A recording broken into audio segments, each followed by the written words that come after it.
Today's video is from the X Paranormal board. Hope you enjoy. Time for the spooky forest thread. Alright, I'll start with a story from my life. Be me, 20 years old and still with parents because poor. Means I have to travel with them. Time to visit family in that really rural southern part of the world called Tennessee. Fucking backwoods as fuck, man. Not inbred, but these people are like 2 seconds away from doing KKK masks or something. Holy shit. But family get-together means we have to hang out. Decent people when you get to know them. Somehow group up with 3 cousins and a friend from out of town. Called them Eddie, Garrett, Austin, and Trent. We sneak off with a 6-pack my grandpa left out. Good man, but terribly unobservant. Find a clearing a few minutes out. Maybe an hour. Fuck, I don't know. Adrenaline kills my sense of time. Garrett, the local cousin in these parts, seemingly really nervous. Older than me, but keeps whimpering every time we push forward. He's carrying an old rifle from like the days when you really had to hunt for a living. Eddie and Austin are keeping him cool, telling him we'll only be out here for a little bit. Light up a small lamp. We're all getting a little tipsy, but not drunk.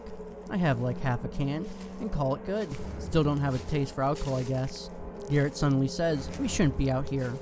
Well, no shit, we stole beer from our hick grandpa. No man, we really shouldn't be out here. We should leave. We debate, arguing. I'm really digging the atmosphere. Suddenly, it gets really fucking cold. We put on jackets we dragged along, but holy fuck, man, it's cold. We really shouldn't be here, guys. We have to leave. Austin laughs and Trent grunts. Lamp flickers as a bug bumps it. Big ass bugs and cold wind. Fuck this place. Garrett, now super pissed, picks up Austin and basically stands him up like a good little soldier. We're leaving. Except, he's not telling us. He's not even looking at us. He's yelling behind Trent. Trent and I are trying to figure out what the fuck we're doing, since we're about to reenact the Hatsfield in the fucking McCoys in the middle of bumfuck nowhere. Suddenly, Garrett picks up the gun and aims it at Trent. Austin drops like a rock and Trent is scared shitless. I'm wondering what the fuck I'm going to say to the cops about all this.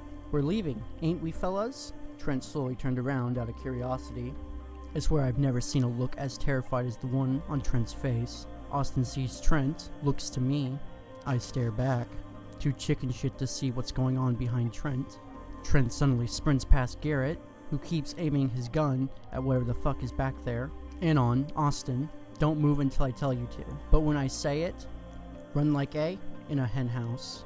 At this point, too scared to call out the bullshit, just dumbly nod my head, try to sneak a peek, and on don't move. Garrett quietly moves, picking up the lantern by hooking it with his muzzle. We're leaving now, we don't want any trouble, and we didn't mean anything by it. Something fucking moves in the bushes. Cold. It gets colder. Literally a second away from pissing myself. Garrett stops breathing for a moment, lantern swinging gently. Run. I am not a fast man. Tonight, I was fucking Usain Bolt. Austin is like 5 feet from me. I can hear him crying. I'm crying too. I hear 3 gunshots, one every few seconds, and then the scream. You know, as I'm typing this, I realize that I'm actually tearing up. This shit's not a fucking joke, but it feels better to write it down than to just bottle it up. Anyways. Have you ever heard a coyote yelp? They sound like they're sort of young kids crying and yelling. I grew up with coyotes in the backyard. This did not sound like a coyote. It was high-pitched, higher than a coyote, and it was right fucking behind us. Austin and I don't even look to each other. We just keep running, finally clearing the trees and entering a meadow near the creek. Garrett appears behind us, rifle slung over his shoulder, and he's shouting to keep running. The screams get louder, but not like in volume. It's getting closer. Garrett tells us to keep going. We're almost across the line. He fully stops and takes another shot before moving again. Oh my god, this is how I die, thought JPEG. Suddenly, more fucking screams. They are everywhere. We see an old fence not more than 30 yards away. Austin fucking leaps that shit like a gymnast. I'm like a few seconds behind him, land on my back and see stars. Garrett leaps over, taking aim again, completely out of breath. We're on our side, fuck off! Screaming literally stops. There's no fucking crickets or shit to fill the void. Just 3 adult men crying like bitches. Austin on his knees, fairly certain he just vomited. I'm not even here anymore. Garrett, where's the fucking lantern? Garrett keeps his gun up, but his knees are shaking. Garrett whispers back, in the trees. We all look up and see in the tree line, sure enough, the lantern is sitting in the trees, at the edge of the meadows. There's something standing near the trees. It's way too fucking tall. It doesn't really move. It just jitters back and forth, like someone cut out the in-between frames of an animation. It moves back and forth across the trees. The light blocks out the details, which is fine with me. It turns and sort of hovers across the ground. Its knees are fucking backwards. Holy shit. Garrett is heaving now. His breath is ragged, but he seems to be okay. Garrett, what the fuck? Shut up. I'll admit it, I'm fully on sobbing now, but I'm so cried out I can't actually make any tears, just blubbering in the corner. We're on our side, fuckers. We know the rules. Another one appears from the woods and starts jittering. We walk through the woods again. Have to admit, feel a lot safer with all the guns. The black guy whispers something to Grandpa. My dad keeps marching, hands on my shoulder. Garrett starts calling out for Trent, tells me to start calling out too. We keep calling out. The black guy says something to Grandpa again. We reach the fence again. Exact same spot, vomit still on the ground, where Austin was. Grandpa waves a flashlight around, illuminating the meadows. Uncles are doing the same. Suddenly, shape darts out of the tree line, crying and huffing. It's Trent. He stops a few feet from the fence, falling on his knees. He's crying like me. Grandpa and uncles are totally quiet. Garrett and I don't move. I thought I lost you guys back there at the campsite. I'm scared because nobody's saying anything. Garrett talks first. Where did you go? Trent. I got lost ahead of you. Got turned around, I guess. Grandpa leans in and whispers something to the black guy's ear. He nods. Dad tightens his grip on my shoulder. Trent looks confused. Aren't you guys gonna help? Grandpa moves with his gun a bit. Help with what? Help me get over there. The fence is tall, and I'm tired. Grandpa and my uncles slowly lift up their guns. What do you mean? You look fine. Funny guys, seriously, let me in. Grandpa is deathly serious now.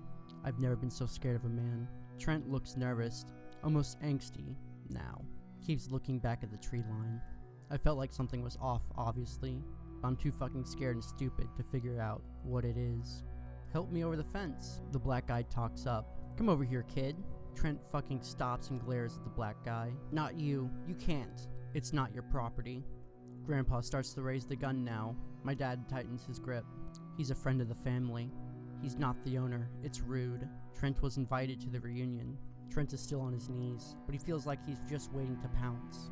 You know the feeling of superiority you get when standing over someone on their knee? I wasn't feeling that right now. Not one bit. At that moment, I realized what seemed to be so weird about Trent. He wasn't fucking breathing.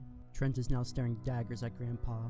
Uncles are training their guns on Grandpa. The black guy just holds the flashlight on Trent's face. My dad whispers something into my ear along the lines of, Trent will be fine. Grandpa shoots the gun into the air, just like Garrett did, and then waits for the shot to stop ringing out. You aren't invited. This is our side. You know the rules. Grandpa and my uncles slowly start to back away. Garrett and my dad are guiding me back. The black guy keeps a flashlight on Trent's face and moves in time with my grandpa.